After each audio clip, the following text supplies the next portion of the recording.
जा पाती, लेकिन मैं लंगड़ी हूँ। गुड़िया बेटी, क्या आपको भी बेर खाने हैं? हाँ मम्मा, मेरा दिल तो बहुत है, मगर मैं लंगड़ी हूँ। मेरी बेटी लंगड़ी है तो क्या हुआ, उसकी माँ तो स्वस्थ है। चलो आज मैं आपको बेरी के पेड़ पर ले जाती हूँ। आप भी जग्गू कुक्कू की तरह डाल पर बैठकर खूब बेर खाना। अब जल्दी चलो। फिर एक टोकरी में गुड़िया को बिठाकर मम्मा चिड़िया भी घर से बाहर चली जाती है। खट्टा मीठा बेर है, दिल कर रहा है इसकी गुठली भी खा जाऊं। नहीं जग्गू, गुठली नहीं खाना, बेर बहुत है, तुम बेर को ही खाओ। मैं तो कुछ बेर अपने घर भी लेकर जाऊंगा। कोको दोस्त, वो देखें, आपकी मम्मा भी इसी तरफ आ रही है, शायद उन्हें भी खट्टे मीठे बेर खाने होंगे। फिर मम्मा चिड़िया गुड़िया के साथ पेड़ पर बैठ जाती है। गुड़िया तो कई महीनों के बाद घर से बाहर आई थी, वो बहुत खुश होती है। यहाँ कितना अच्छा लगता है, खुला आसमान, चारों तरफ पेड़ पौधे और ताजी ताजी हवा। लो गुड़िया बहन, ये बेर खाओ, ये और भी मजेदार है। ऐसे वो तीनों गुड़िया को बेर तोड़ तोड़ कर खिलाते हैं। दूर छिपी हुई बुरी चील उन पर नजर रखे हुए थी।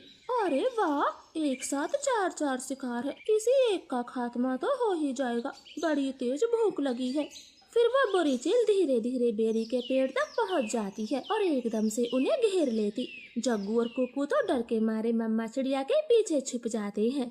सब ऐसे ही खड़े रहो, अगर एक भी भागा तो कच्चा चबा जाऊंगी, बड़ी तेज भूख लगी है मुझे।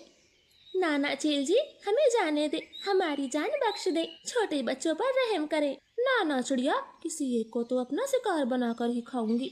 चील उनके सामने बैठी थी, तभी धीरे से जग्गू कौवा कुक्कू के कान में बोलता है, कुक्कू दोस्त, इस चील को गुड़िया को सौंप देते हैं, वैसे भी गुड़िया लंगड़ी है, ये जी कर क्या करेगी, कम से कम हम तीनों की तो जान बचेगी। जग्गू की ये बात सुनकर कुक्कू तुरंत अपनी माँ से बोलता है, मम्मा मम्मा, गुड़िया को यहीं छोड़ दो और चलो यहाँ से, हम अपनी जान बचाते हैं।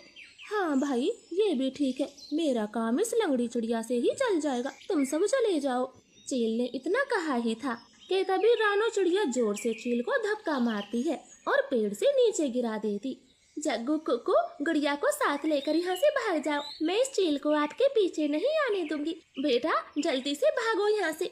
इतना कहकर रानो चील पर हमला कर देती है और जग्गू और कुक्कू टोकरी लेकर वहाँ से भाग जाते हैं। चिड़िया और चील में काफी देर तक लड़ाई होती है और आखिर में चील रानो को जान से मार देती है।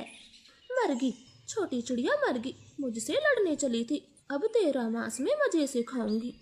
कुक्कू भाई, मम्मा अभी तक घर नहीं आई। मम्मा को चील ने मार दिया है, वरना वो अब तक आ जाती, क्या जरूरत थी मम्मा को वहाँ ले जाने की। भाई, अगर हम वहाँ न होते तो वो बुरी चील आपको खा जाती, आप ऐसा क्यों बोलते हो? नहीं, हम चील के हाथ कभी ना आते, वो तो तुम साथ में थी, इसलिए मम्मा ने चील से लड़ाई करने की सोची। तुम लंगड़ी थी ना, माँ को तेरी वजह से मरना पड़ा, अब तू ही माँ की हत्यारन है, समझी? ऐसे कुक्कू तो गुड़िया को ही दोषी ठहराता है। अब गुड़िया का ध्यान रखने वाला कोई नहीं था। कुक्कू सारे दिन बाहर घूमता फिरता, वो लंगड़ी बहन का बिल्कुल भी ख्याल नहीं रखता, चाहे वो भूखी हो या फिर प्यासी हो। भाई, सुबह से रात हो गई है, आप मेरे लिए कुछ खाने को नहीं लाए? जंगल में भोजन की कमी हो गई है, अपना पेट भरना ही बड़ा मुश्किल है, ऐसे में तेरे लिए दाना कहाँ से लाता? ऐसा बोलकर कुक्कू तो सो जाता है। गुड़िया को पूरी रात नींद नहीं आती, क्योंकि वो तो कई दिनों से भूखी थी। मम्मा मम्मा, अगर आज आप जिंदा होती तो मेरा कितना ख्याल रखती, अब तो मुझे भी भूखा सोना पड़ता है, मैं क्या